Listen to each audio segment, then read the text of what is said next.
Sac, bonjour. Bonjour Diane, vous devenez franchement provençal, hein. Vous en avez pris la couleur d'ailleurs. Oui, on profite du beau temps. Alors commençons en question d'actualité avec notamment si vous souhaitez revenir sur les attentats de Nice.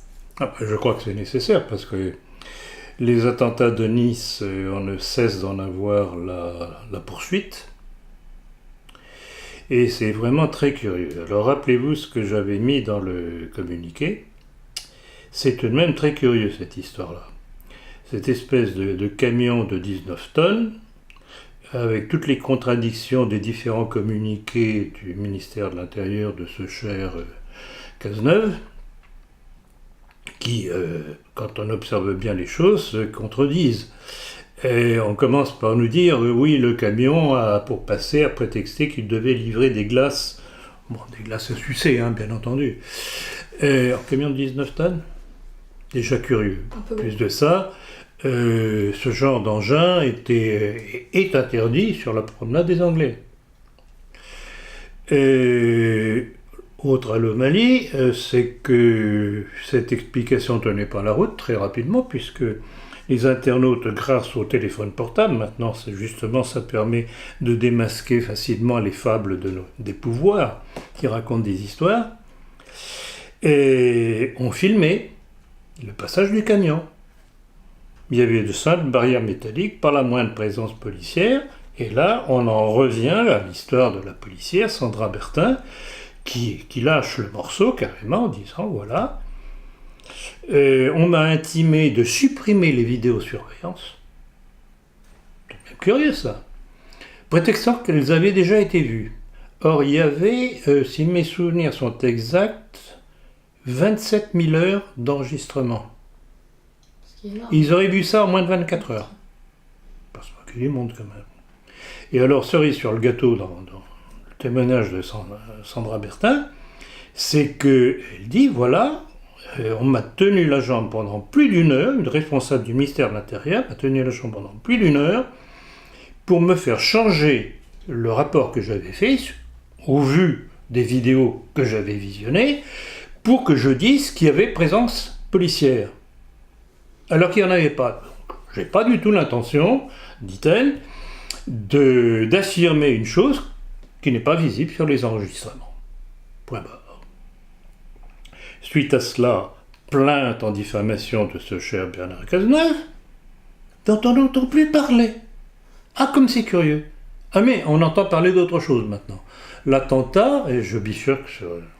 Je ne sais pas si vous alliez me poser la question, mais bon, j'enfile là-dessus, puisque ça fait partie, disons, du même complot. La voiture piégée ? La voiture soi-disant piégée avec des bonbonnes de gaz. Il y en avait 6 de gaz. Je ne sais pas s'ils étaient remplis ou pas, on ne nous le dit pas. Et il y avait 3 de gazoil. Or, le gazoil est réputé non inflammable ou très très peu inflammable. Mais, bon, à la limite, c'est pas ça qui est intéressant.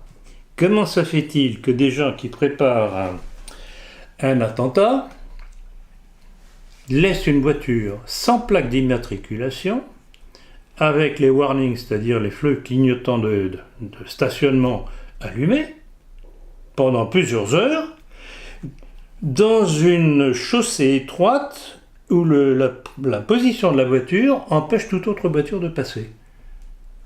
Il n'y avait pas mieux pour se faire repérer. Alors à quoi joue-t-on ? Et là encore...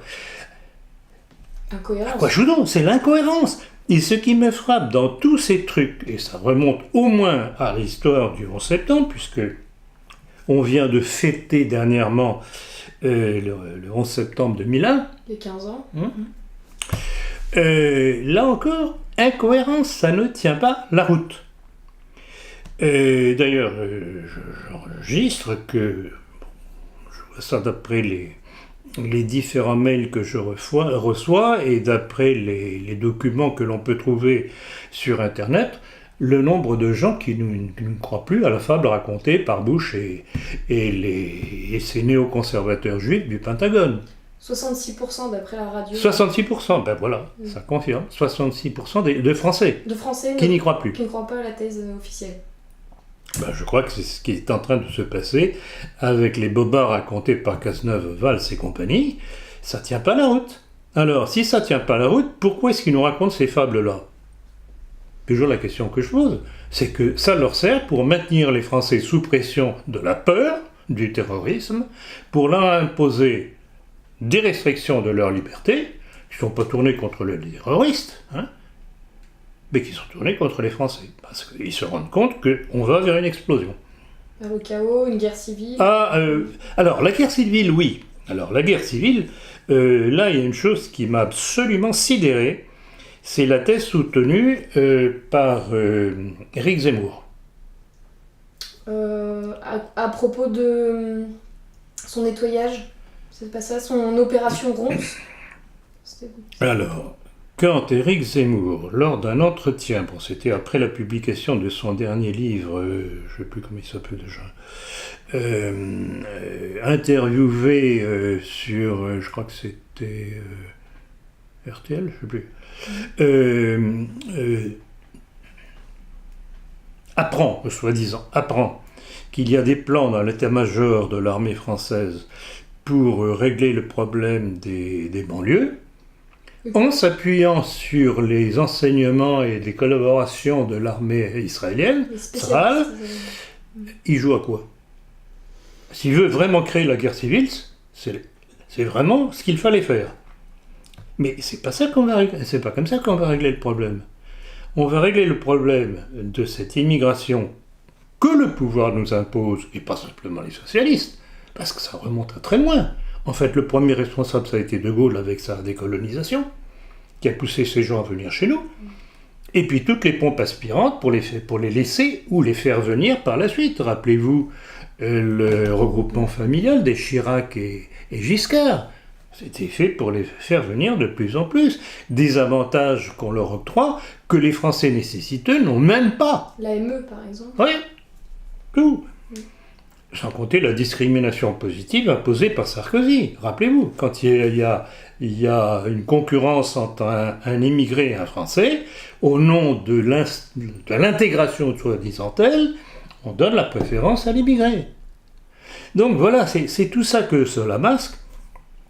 Alors, une chose tout de même, pour bien pondérer cette déclaration très surprenante d'Éric Zemmour. N'oublions pas qu'il est juif. Et c'est pas parce qu'il a fait mine de défendre le maréchal Pétain qu'il faut le prendre pour quelqu'un de chez nous. Ça, c'est un masque pour faire passer sa salade. Si ce que Zemmour dit est exact, qu'il y aurait des plans au sommet de la hiérarchie de l'armée pour nettoyer les banlieues, cela veut dire deux choses, deux possibilités. Soit que les socialistes au pouvoir sont d'accord avec, ce qui serait particulièrement surprenant alors qu'ils laissent les portes de l'immigration grandes ouvertes et ils les font venir et encore, et encore, et encore, ou bien ce serait contre le pouvoir socialiste en place actuellement, et ça s'appelle un coup d'État. Donc, ça colle pas ensemble. Et alors, surtout, à mon avis, ce qui est à la racine de ça, c'est une opération publicitaire pour vendre son bouquin. Oui, tout simplement. Donc finalement, selon vous, ce serait... À mon avis, c'est un bobard.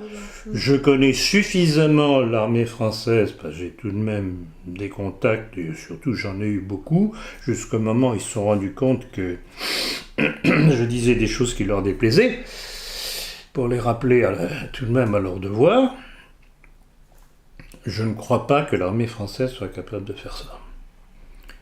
Si jamais, ça j'en parle dans mon prochain livre qui va sortir incessamment sous peu, comme on dit, l'armée française face à la destruction de la nation, je pense que si un jour il devait y avoir un coup d'état militaire, ce serait par de jeunes cadres. Mais l'état-major... Alors, la thèse de Zemmour, en fait, me rappelle une chose, c'est que il faut tout de même pas oublier, je l'ai signalé à plusieurs reprises, que le général Pugat, Benoît Pugat, paroissien de Saint-Nicolas du Chardonnay, la paroisse traditionnaliste de Paris. Mais qui vote Sarkozy.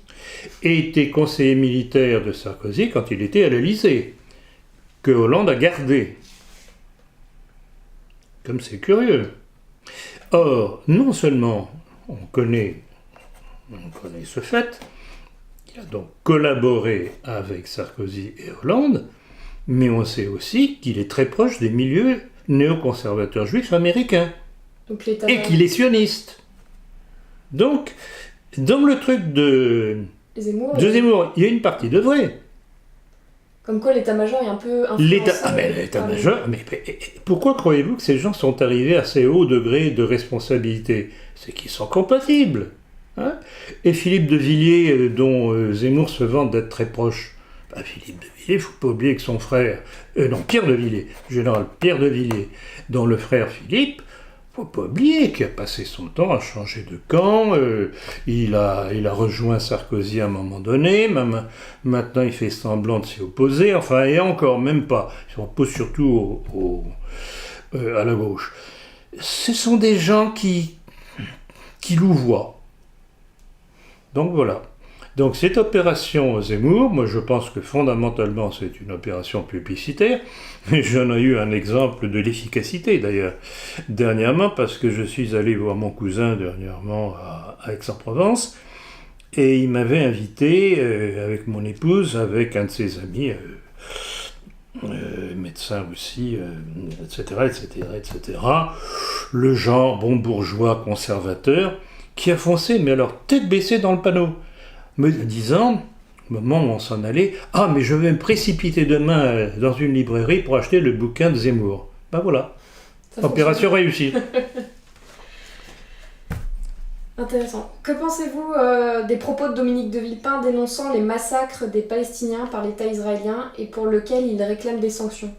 Alors, je lui donne totalement raison, et je dois reconnaître que Villepin a toujours été pro-arabe contre la faction sioniste. C'est grâce à lui ayant fait pression sur Chirac, que la France n'a pas été embarquée dans la deuxième guerre contre l'Irak. Ce que les Américains lui ont fait payer en fabriquant Sarkozy. Il suffit de lire mon étude sur Sarkozy ou la mort programmée de la France. Sarkozy est une création de la CIA américaine. Et j'en apporte les preuves. Contre de Villepin. Contre de Villepin. Que pensez-vous de la polémique sur le burkini? Mais là encore, c'est une provocation. Et tous les braves nationaux catholiques et compagnie font tête baissée dedans en disant oui, il faut un arrêté municipal, préfectoral contre le port du burkini. Mais on s'agit beaucoup pour pas grand-chose. C'est encore une fois créer des antagonismes qui ne sont pas nécessaires. Mais laissez-les avec leur burkini. Quand elles auront l'eau froide sur le dos une fois sorties de l'eau, elles auront envie de l'enlever. On règle les choses très facilement en étant un petit peu logique et en ayant du bon sens. C'est une opération de provocation une fois de plus. Donc moi je suis contre tout arrêté contre le burkini. Laissons faire, vous verrez comment le burkini disparaîtra. Et puis à côté de ça, on a les topless. Bien entendu. Non mais tout ça, il y a une volonté de guerre des mondes, déjà depuis longtemps. Ça a commencé il y a plus de 10 ans avec le bouquin d'Huntington, la guerre des mondes. Ou les conflits des civilisations, je ne me rappelle plus quel était le titre exact, mais ça revient au même. C'est une provocation. Là encore, on est en face à des libertaires ou alors des intégristes. C'est incroyable. Vraiment, nos adversaires sont très malins. Hein. Ils ont un aspect malin et à la fois bête. Quand je pense notamment au boba qui raconte pour les attentats, je me dis, il y a quelque chose qui ne va pas. Mais c'est le port de ce voile pour se baigner, c'est une ineptie totale et intégrale. Il n'y a qu'à laisser faire, et je répète, quand elles auront cette eau froide sur le dos, elles auront envie de sécher et de l'enlever. C'est aussi simple que ça. D'une certaine manière, est-ce que l'islam n'est pas un rempart contre la décadence de l'Occident qu'on voit? Alors, c'est vrai en partie parce qu'incontestablement, sur les problèmes de société, de décadence sexuelle et compagnie, inversion sexuelle, l'islam est beaucoup plus rigoureux que certains catholiques, modernistes et compagnie. C'est évident. Maintenant, là encore, il ne faut pas mettre tout l'islam dans le même sac, ni dans un sens ni dans l'autre. Je ferai observer une chose, c'est que dans toutes les réunions internationales, par exemple sur la famille, les organisations musulmanes, islamiques, votent avec le Vatican contre les tentatives d'évolution de la société, dans le sens libertaire. Donc, dans ce sens-là, votre question est tout à fait judicieuse. Et alors, il est évident qu'on ne doit pas dire l'islam, il y a plusieurs islams. Vous savez très bien la différence que je fais entre l'islam sunnite et l'islam chiite. On constate, c'est un fait d'expérimentation, enfin des faits que l'on constate, c'est que le sunnisme est utilisé par le mondialisme judéo-américain, Israël, contre l'Occident, chrétien, et contre les nations musulmanes qui ne veulent pas entendre parler et s'aligner sur le mondialisme. Donc on a là un allié objectif, avec les chiites. Il n'y a qu'à voir l'attitude de la Syrie, l'attitude de l'Iran, c'est tout de même, il me semble, assez démonstratif. Avez-vous un commentaire sur l'expulsion violente des paroissiens qui s'opposaient à la destruction de l'église Sainte-Rita à Paris ? Ah ben c'est normal, je dirais que c'est normal. Le pouvoir judéo-maçonnique ne rêve que d'une chose, c'est de faire disparaître les églises de France, ça, c'est évident. Et alors, petit fait tout de même à rappeler, c'est que le promoteur du projet s'appelle Garibaldi. Alors, qui était Garibaldi ? Le général Garibaldi. C'était un haut maçon français, italien. Donc, vous voyez, c'est tout de même curieux, c'est un petit clin d'œil, ça. C'est révélateur. Sarkozy se présente au présidentiel. Y a-t-il un jeu de rôle entre lui et François Hollande ? C'est pas exclu. C'est pas exclu. Je dirais que je poserai pas la question comme ça. Je dirais que en fait, l'un a besoin de l'autre. Sarkozy a besoin d'avoir Hollande comme adversaire parce que ce sera l'opposant s'il est au deuxième tour. Même pour Hollande. Il a besoin de Hollande parce que ce sera un candidat beaucoup plus faible en face de lui que s'il avait Marine Le Pen ou la limite Fillon. Et de même pour Hollande, avoir un Sarkozy avec toutes les casseroles qu'il traîne, c'est tout de même un avantage d'avoir un Sarkozy comme adversaire. Donc, qu'il y ait un jeu de rôle, oui, on peut appeler ça dans une certaine mesure comme ça. Primaire socialiste, Montebourg est donné favori face à Hollande dans les sondages. Que pensez-vous du personnage ? D'une part, c'est pas difficile. C'est pas difficile d'être favori par rapport à Hollande dans les sondages. Alors, Montebourg a des aspects curieux. On avait préparé pour le dernier numéro de La Politique une étude sur ses dernières déclarations, et puis on ne l'a pas passé parce qu'il y avait trop de choses qui nous ont semblé plus importantes à publier au point de vue actualité. Il a dit des choses incontestablement curieuses, intéressantes, et on pourrait presque parler de national-socialisme. Ah oui, à ce point-là, oui. Mais... C'est vrai qu'il est... Mais... Made in France, tout ça... Oui, Made in France, etc. Bon, ça...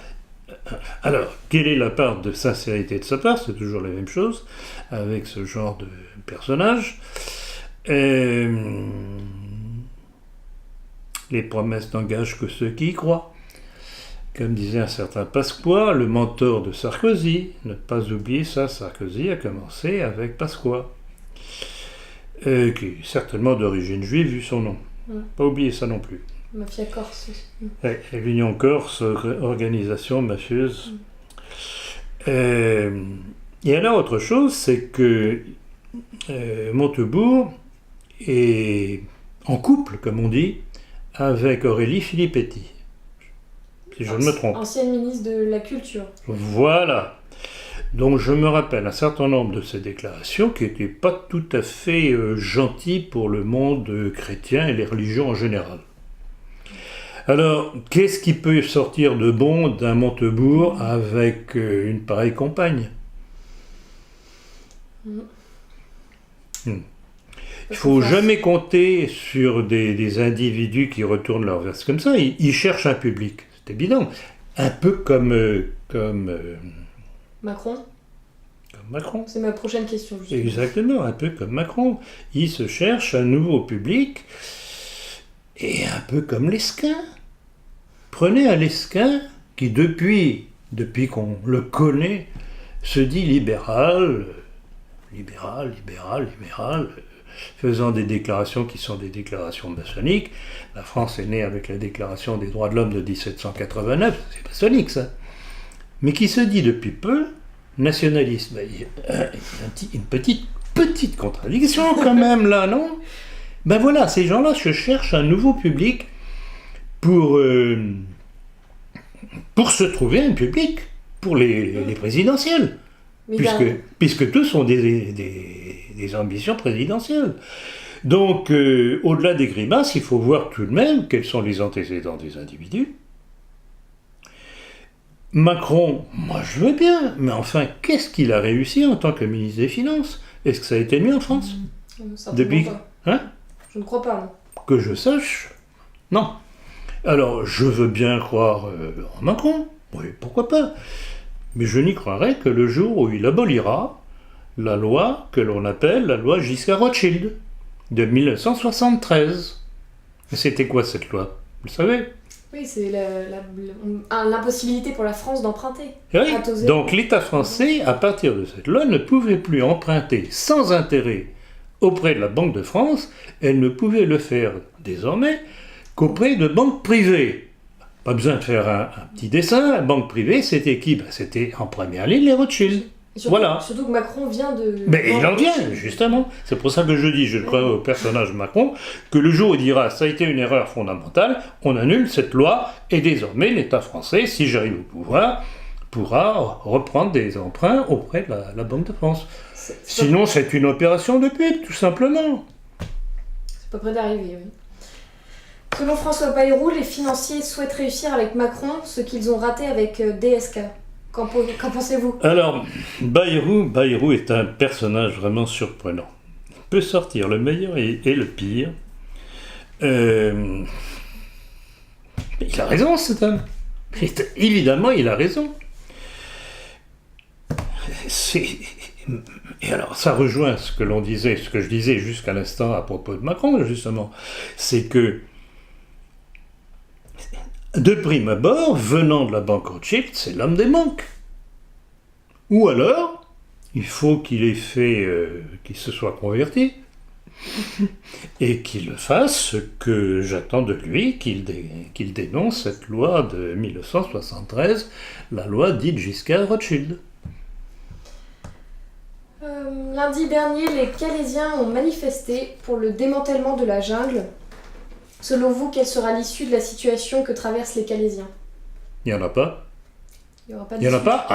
Dans les conditions actuelles, il n'y en a pas, parce que le pouvoir veut imposer cette immigration. Alors, démantèlement, oui, peut-être, mais ce sera un faux démantèlement, parce que Cazeneuve l'a dit. Ils seront rapatriés. Quand il est allé là-bas dernièrement, il a dit non, ils ne vont pas être rapatriés, ils vont être disséminés en France. Dispatchés. Ils vont être disséminés en France. Donc, c'est le problème des métastases.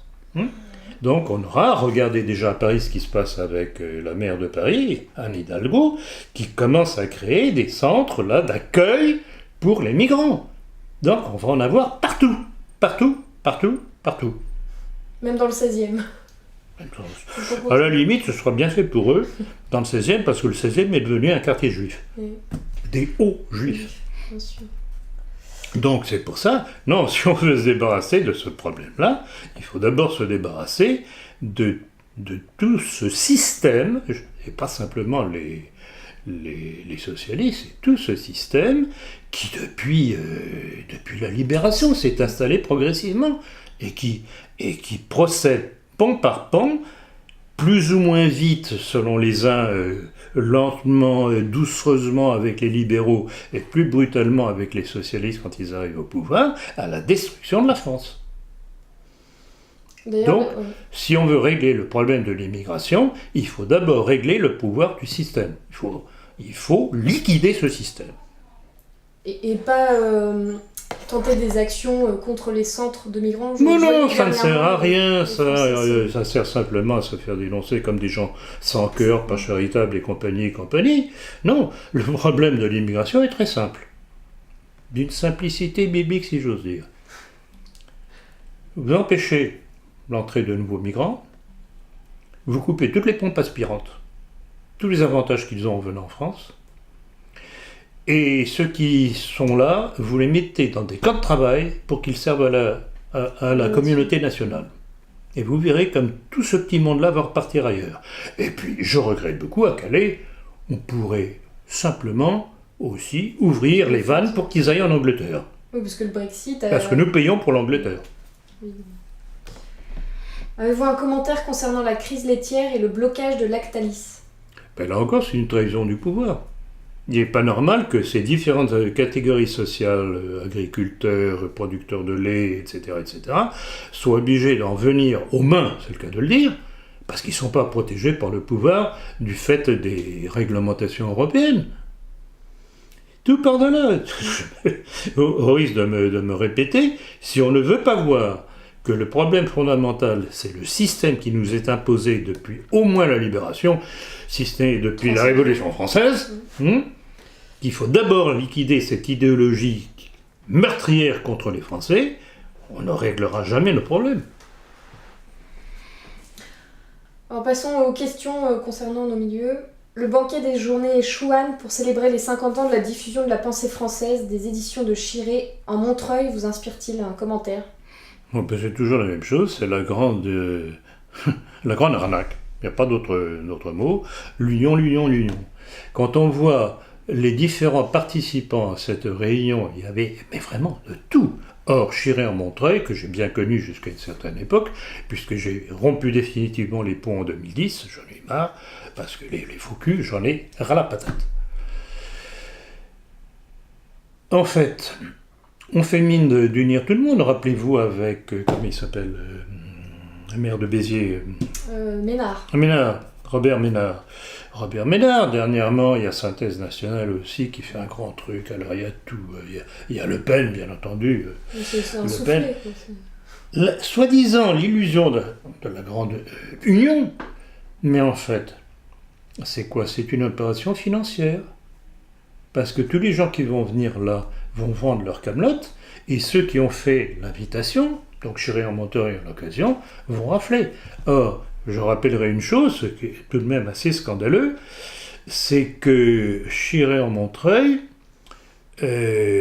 exige 53% sur la vente des livres, vendus par leur intermédiaire. Oui, Ce qui est totalement exorbitant par rapport aux habitudes, les pourcentages normaux pour les libraires, c'est 33%. 40% s'ils demandent une certaine quantité de livres. Donc c'est une opération financière, tout simplement.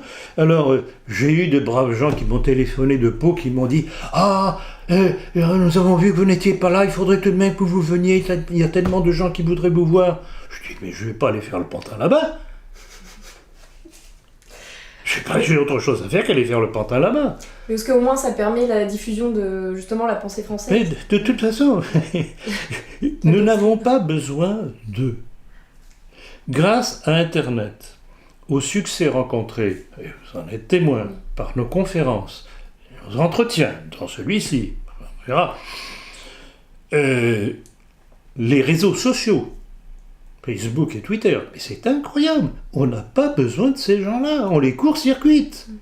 On n'est pas obligé de courir comme 36 000 petits groupements, dont le PNF, le Parti nationaliste français ou soi-disant tel, courir à tous ces trucs-là pour qu'on parle d'eux. On n'en a pas besoin. Nous sommes libres, totalement libres. D'ailleurs, quelle est l'évolution du PNF ? C'est pas la première fois que vous me posez la question dernièrement. Non, il y a peut-être eu du nouveau. Je dirais oui, il y a du nouveau. C'est pas glorieux non plus. On se demande vraiment s'ils sont bêtes, s'ils le font exprès ou quoi. Je ne sais pas si vous avez eu connaissance de cette déclaration d'une des sections du Parti nationaliste français, je dirais pas d'où, pas la peine de le charger, c'est malheureux, se réjouissant que Simone Veil était en très mauvais état, en détresse respiratoire, qu'elle allait bientôt crever. Je crois qu'on en avait parlé. Oui, je crois. Bon, alors, je n'aime pas particulièrement Simone Veil, c'est évident. C'est évident. Mais vous savez très bien que nous, quand on combat quelqu'un, on ne le combat pas en l'insultant. Même reproche que j'avais fait à l'époque sur les déclarations invraisemblables de Lesquin. Rappelez-vous. Hein, on combat l'adversaire en le montrant tel qu'il est aux yeux des Français, sur base de leurs déclarations et de leurs actions. Ce n'est que comme ça que l'on peut convaincre, je dirais sans haine. Ce sont les faits. À vous de juger après. Si vous aimez ça, venez pas vous plaindre après. Mais c'est pas en insultant l'ennemi qu'on changera quelque chose. Alors, résultat, comme Lesquin, il se retrouve avec une plainte, toutes les organisations juives, procès sur le dos et demande interdiction du Parti nationaliste français.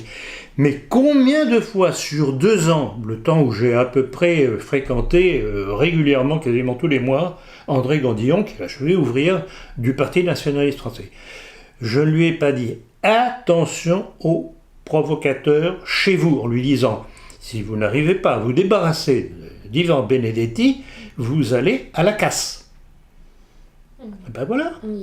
Alors, je ne sais pas si les organisations juives ont réussi à obtenir l'interdiction du Parti nationaliste français, mais ces éléments du Parti nationaliste, c'est pas la première fois, auront tout fait pour amener des problèmes.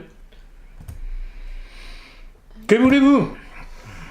Si les gens ne veulent pas entendre les conseils qui ne tirent aucune leçon du passé, que faire ? Ils sont inutiles. À ce moment-là, ils sont inutiles. Et c'est pour ça que je le dis sur tous les temps. Que ça plaise, que ça ne plaise pas. Et d'après ce que l'on me dit en interne, ça ne se passe pas bien à l'intérieur. Ils vont vers l'implosion. Concernant l'action française, est-elle noyautée ? Alors, c'est une bonne question, et c'est la question que l'on peut se poser suite à cette annonce que l'on a vue dernièrement, qu'un certain Jean Viançon-Pontet rejoignait le comité directeur de l'Action française. Or, qui est ce personnage ? C'est un personnage qui, de génération en génération, a tenu en main toute la presse régionale française. Donc, il a participé au formatage des Français. Et alors, est-ce que c'est avec un individu pareil que l'on croit pouvoir rester fidèle à la ligne de l'Action française de Maurras, Daudet et compagnie ? Il y a un petit problème là. Donc là encore, c'est toujours la même chose.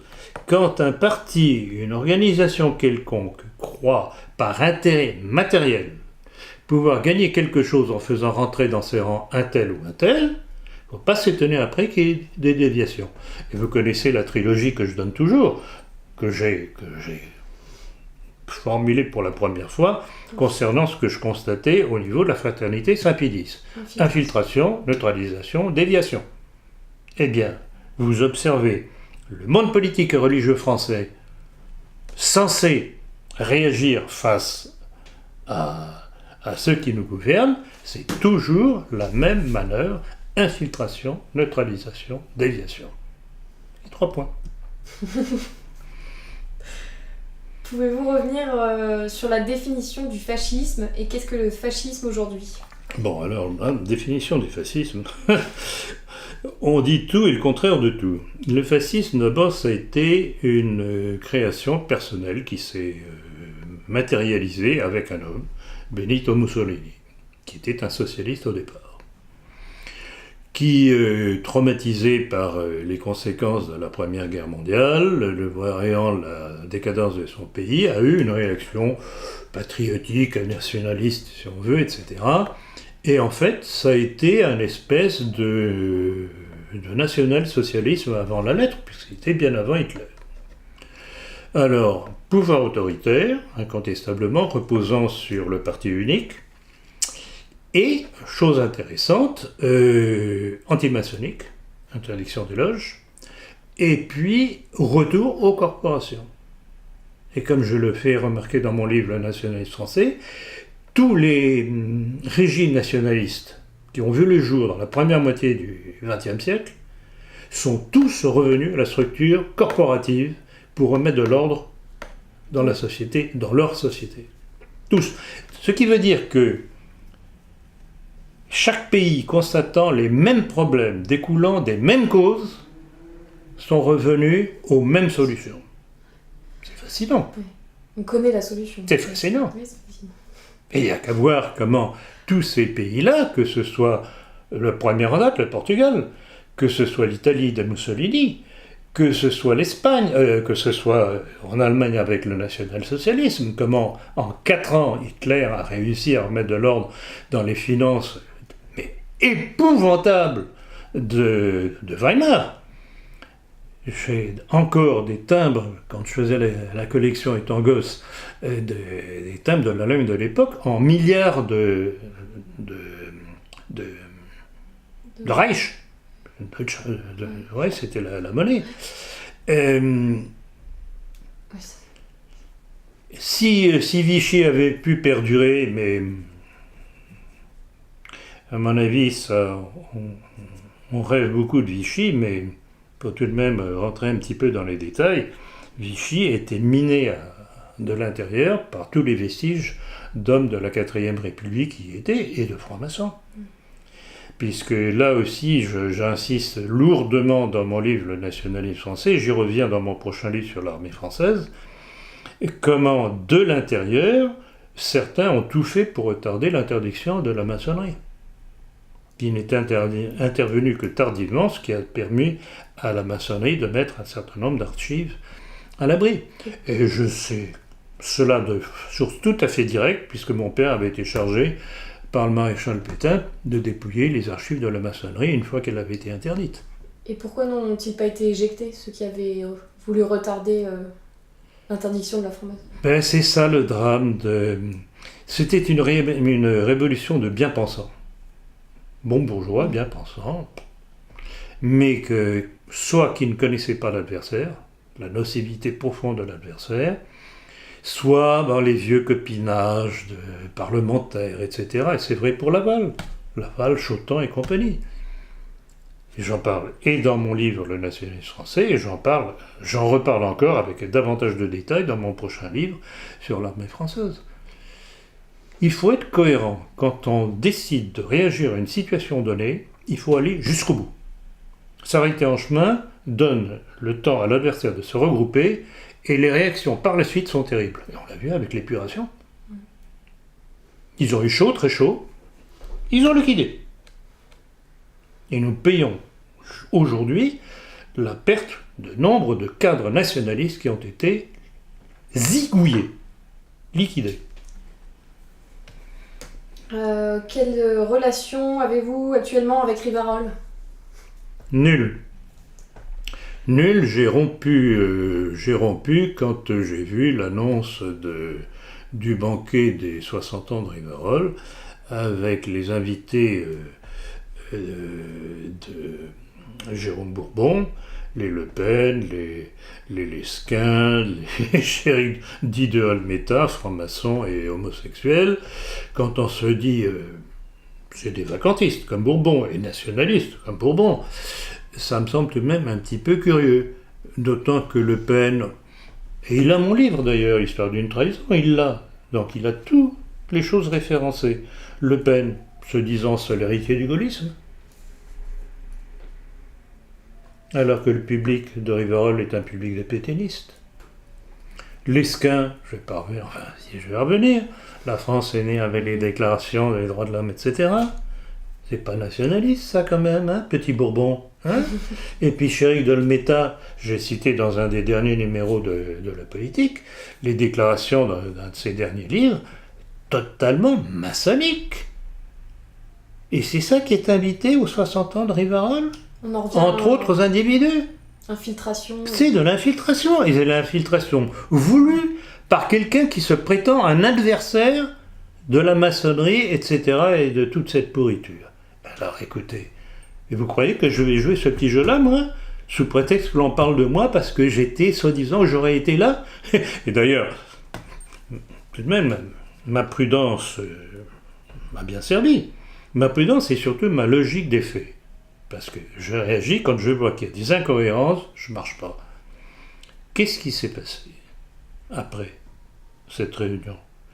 Tous ceux qui sont intervenus ont été priés de se présenter à la police et doivent se présenter à la 17e chambre. Pour quelle raison? Pour Des déclarations qui ont déplu au pouvoir. Notamment celle de...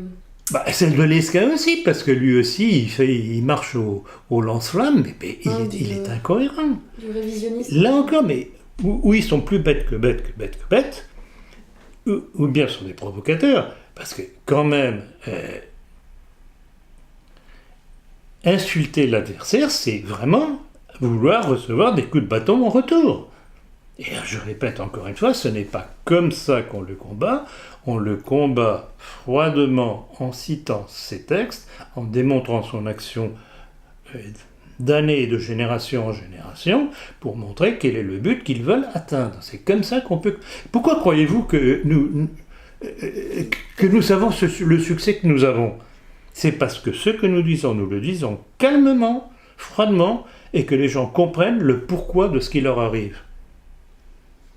Je n'ai pas besoin d'aller faire le pitre à Chiré en Montreuil, ou à Béziers, ou à Paris avec le truc de Bourbon et compagnie. Je n'en ai pas besoin.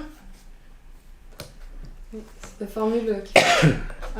Donc passons aux questions internationales. Souffrant d'une pneumonie, Hillary Clinton s'est effondrée lors des commémorations du 11 septembre. Quel est votre avis sur son état de santé physique et mentale?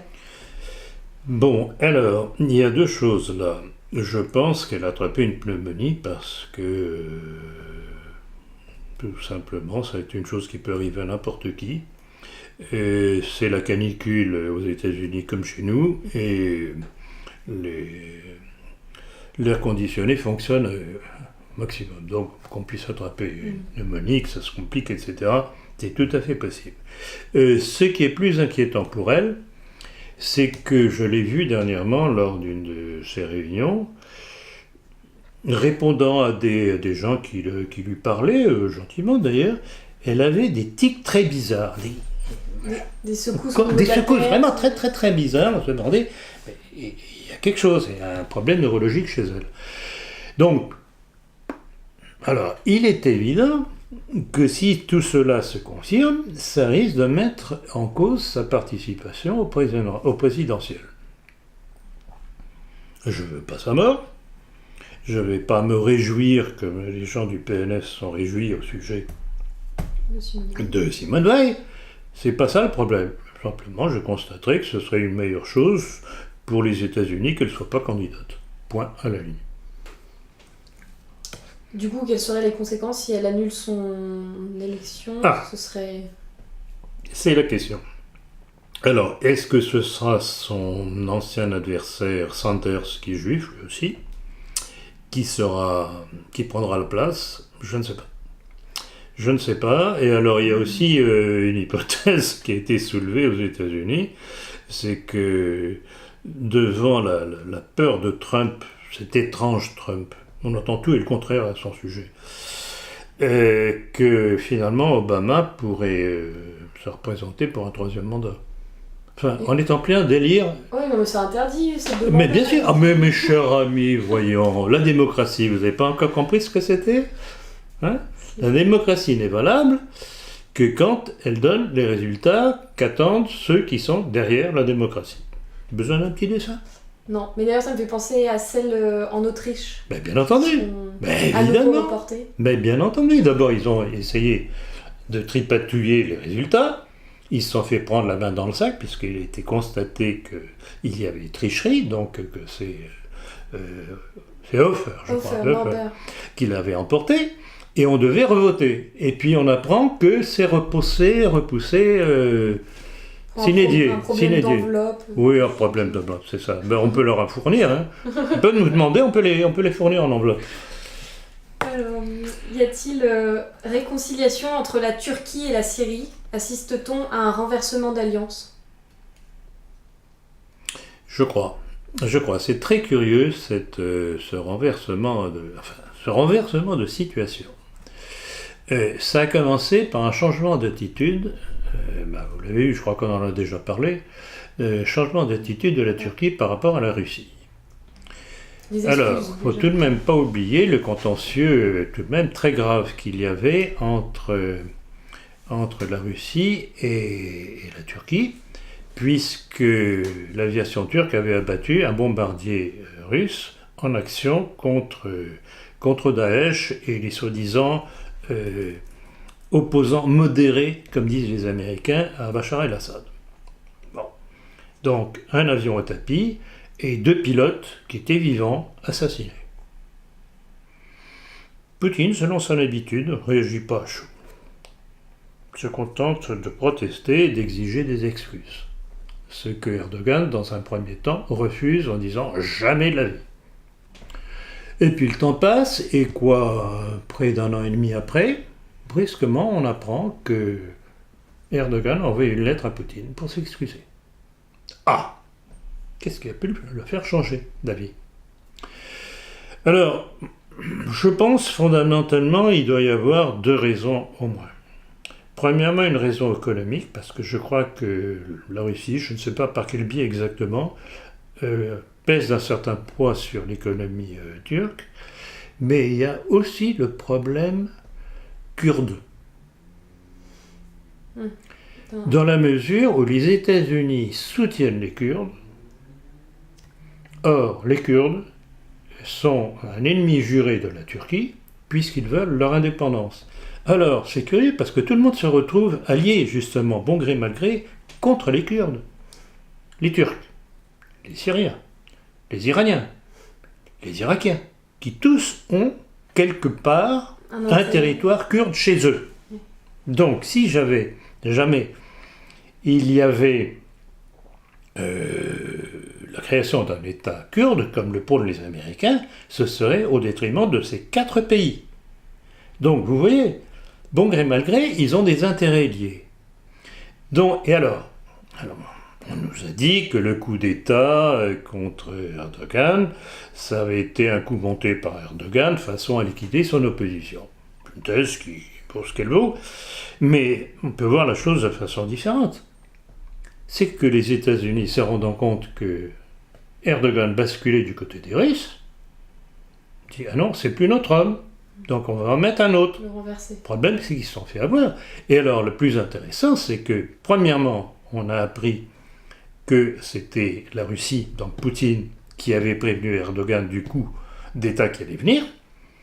Et ce que je viens d'apprendre dernièrement, c'est un ancien diplomate libanais qui l'a appris, qui est maintenant patron d'une chaîne libanaise, qui dit que, en fait, Erdogan aurait été mis à l'abri dans une base russe en Syrie. D'accord. Donc il est vraiment le nouvel allié de Poutine. Alors, il est évident que ça laisse des traces, ça quand même un peu difficilement. Donc, et alors, en plus de ça, il est certain que, et on voit que progressivement, il y a des pays qui se détachent de l'orbite américaine, parce qu'ils se rendent compte que le balancier, le poids économique est en train de passer de l'Occident à l'Orient, avec le poids de la Chine et le poids de la Russie, qui tous deux s'entraident. On voit sur le plan militaire comment ils s'entraînent. Alors, on en arrive justement à cette déclaration très surprenante je crois que c'est le président chinois qui a dit ça, que c'était la fin du nouvel ordre mondial. Alors pourquoi dit-il ça? C'est parce qu'il dit, maintenant, c'est nous. Qui avons les cartes en main. C'est pas nécessairement qu'ils veulent instaurer un nouvel ordre mondial, simplement ils ne veulent pas qu'on leur impose un nouvel ordre mondial à leur détriment. Ils veulent être indépendants. Oui, quelle précision pouvez-vous apporter sur les crises politiques que subissent le Brésil et le Venezuela? Ça rentre dans le cadre justement du nouvel ordre mondial. En fait, que ce soit le Brésil ou que ce soit le Venezuela, et d'ailleurs maintenant apparemment la Bolivie aussi, les Américains essayent de renverser ces pouvoirs qui étaient tout de même très proches de la Russie au travers des BRICS. Brésil, Russie, Inde, Afrique du Sud. Qui, je le rappelle encore, avait édicté depuis près de 2 ans maintenant que les échanges commerciaux ne se feraient plus en dollars, mais soit dans leur monnaie commune, soit en or. Donc, ce que les États-Unis sont en train de tenter, et ils ont en partie réussi pour le moment au Brésil, c'est d'écarter les alliés de la Russie.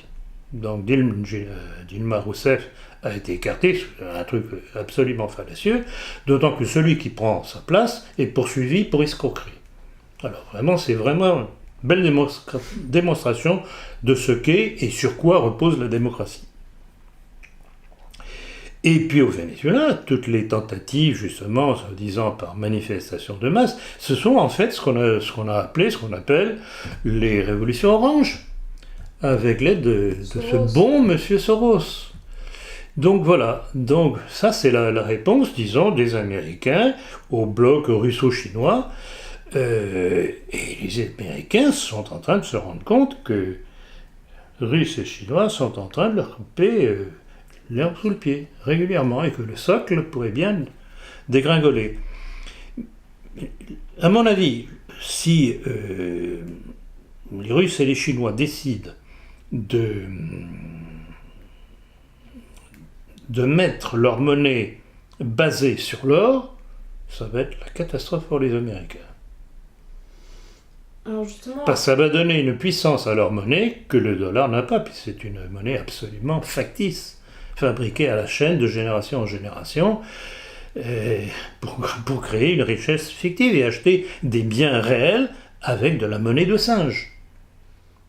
Acheter des États. Pourquoi croyez-vous que la Roumanie, la Pologne, la Bulgarie et autres pays d'Europe centrale accueillent des troupes américaines, encore et encore plus, accueillent le bouclier antimissile, soi-disant contre la menace iranienne, mais tourné contre la Russie, parce que ce sont des pouvoirs achetés. Voilà à quoi sert le dollar. Mais c'est de la monnaie de singe. Le jour où il y aura une autre puissance monétaire internationale d'échange, le dollar, il perdra de son influence, c'est évident. Je ne sais pas s'il s'effondrera, en tout cas pas d'un seul coup, je ne pense pas, mais tout est envisageable. Alors c'est curieux parce que sur le site de réinformation.tv, on peut lire un article intitulé « La Fed n'a jamais été aussi puissante ». Elle est puissante, oui, bon, je leur laisse tout de même la responsabilité de cette déclaration. Elle est puissante, mais dans la mesure où c'est une puissance virtuelle, toujours la même chose. C'est basé sur une finance virtuelle. Le jour où la bulle éclate, et pourquoi y a-t-il eu déjà des bulles qui ont éclaté dernièrement? C'est que périodiquement, les conséquences de leur manipulation financière frauduleuse finissent par donner des résultats catastrophiques. Donc, wait and see. Selon Alexis Tsipras, l'Europe est menacée de dissolution. Pensez-vous que cela soit envisageable? Et les européistes nous préparent-ils une autre Europe? Alors bon, d'abord Tsipras, drôle de personnage. Depuis le début, à chaque fois qu'on m'a posé la question, je dis il fait la pute, c'est celui qui lui donnera le plus. Alors si côté européen lui donne plus, il restera du côté européen. Si du côté des Russes et des Chinois, on lui promet de le remettre à flot, lui et son pays, il basculera de l'autre côté. Ceci dit, son commentaire est tout à fait valable. Je crois qu'on va vers l'explosion de l'Europe. Parce que là encore, c'est une construction artificielle qui est contraire aux intérêts des nations et des peuples, et ça ne peut qu'exploser. Est-ce que cette destruction est voulue par les européistes? Alors, ils peuvent, et l'histoire du Brexit, là, effectivement, on peut se dire qu'ils essayent une manœuvre de récupération.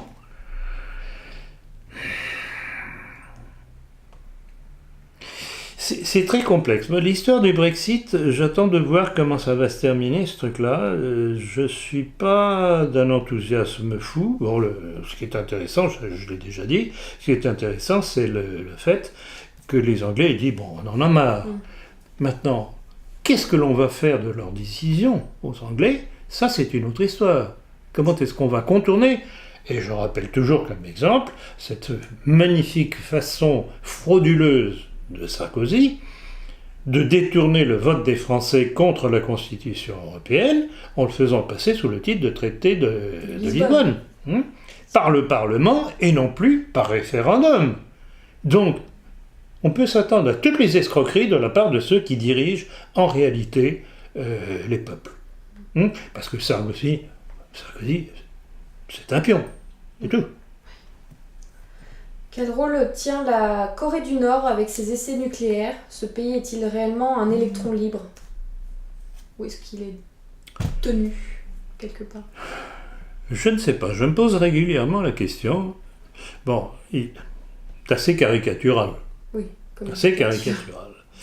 Maintenant que les Chinois, peut-être aussi les Russes, voient d'un certain air amusé et intéressé les provocations de la Corée du Nord envers les États-Unis, je ne serais pas entièrement contre cette thèse. Ouais, c'est l'art de servir de telle et telle chose, si on veut. C'est du billard à 3 ou à 4 bandes.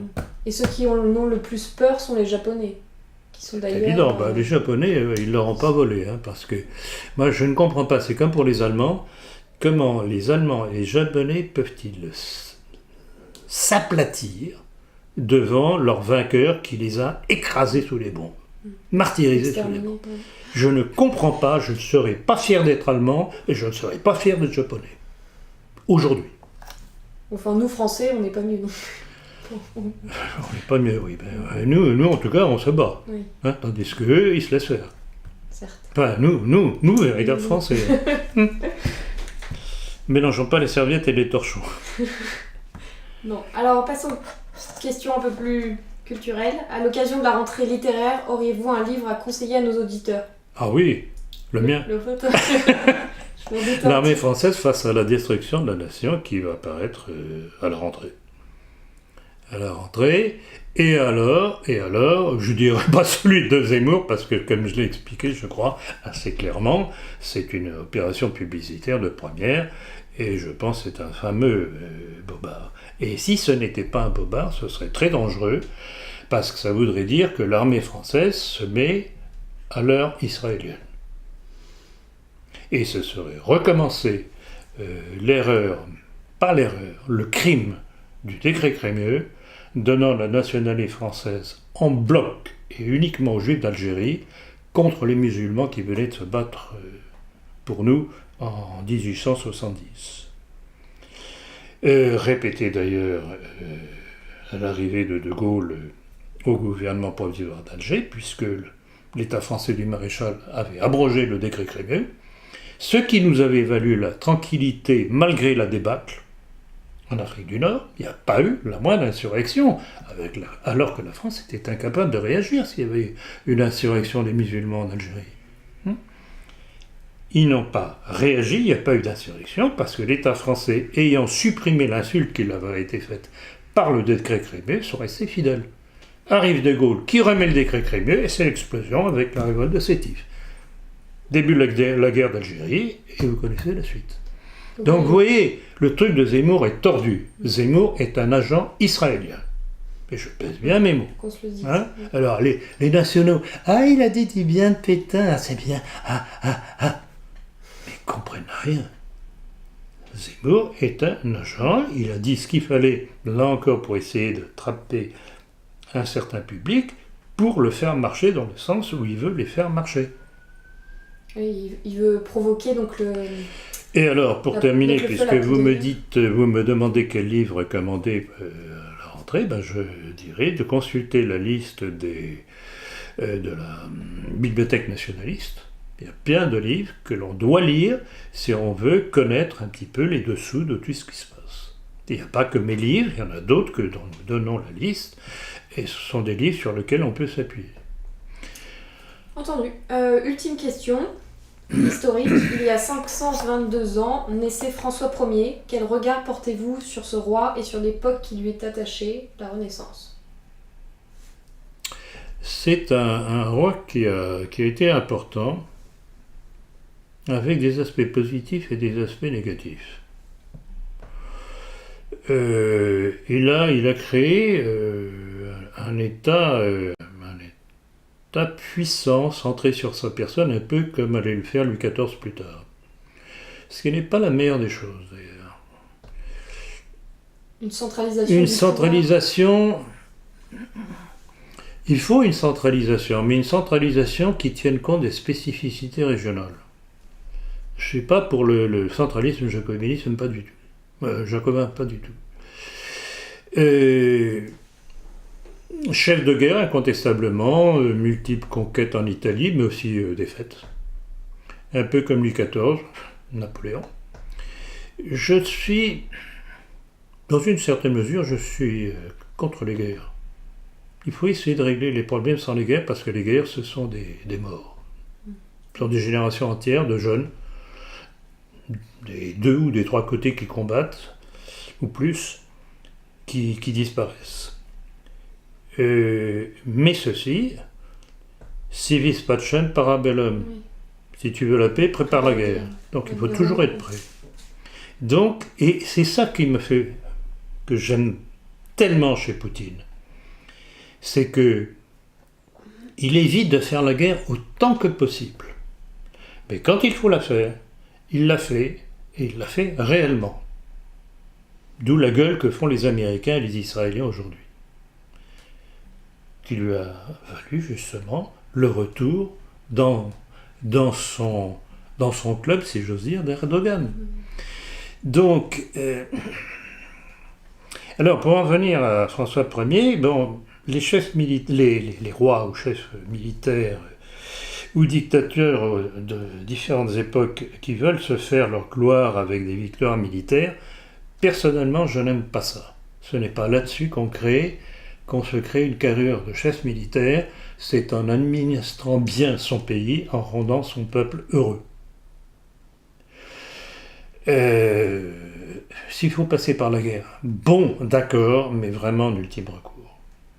Alors, chose tout de même très intéressante de la part de François Ier, que l'on peut considérer comme l'un des continuateurs et fondateurs de la nation française, c'est lui qui a imposé la langue française avec le décret de Villers-Cotterêts.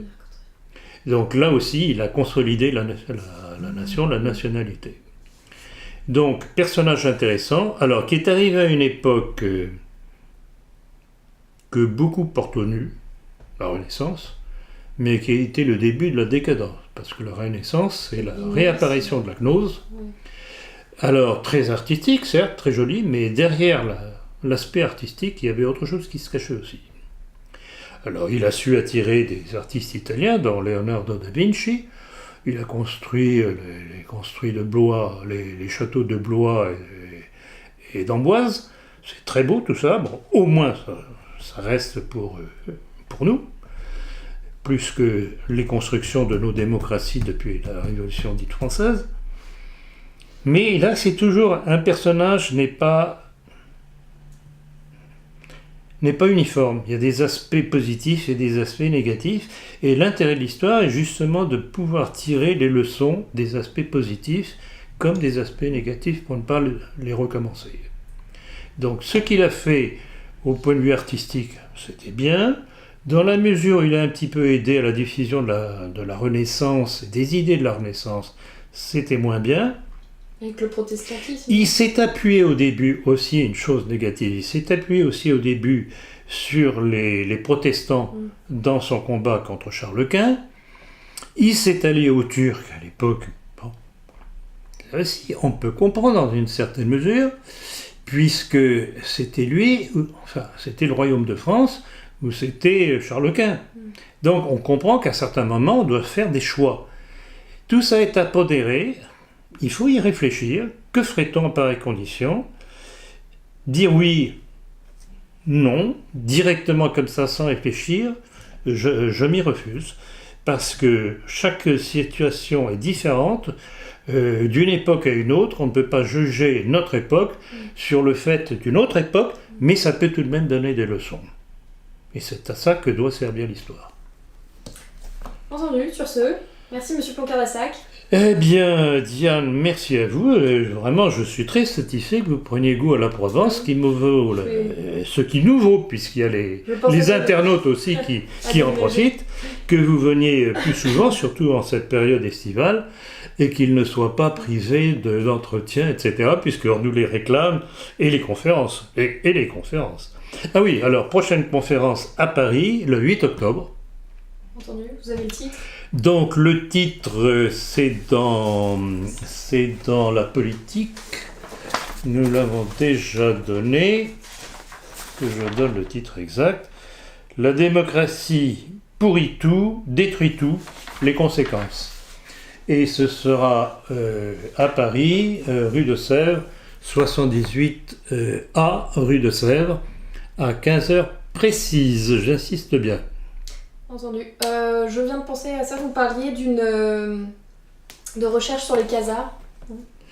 Oui, alors, bon, j'y pense, c'est évident que j'y pense, mais il y a l'actualité telle que pour l'instant ça passe au second plan. Ça vous laisse peu de temps. Mais ça, j'en parlerai tout à l'heure des casards, parce que c'est une monumentale escroquerie, c'est pas du tout ce que l'on raconte, et je ferai observer que la thèse qu'il n'y a plus de juifs, il n'y a que des casards, ce sont des juifs qui l'ont lancé. C'est Kessler, c'est Friedman, etc., relayés par toute une bande de crétins de la droite nationale et de catholiques. Pour changer. Très bien. Merci, monsieur Boucard. Merci, Diane.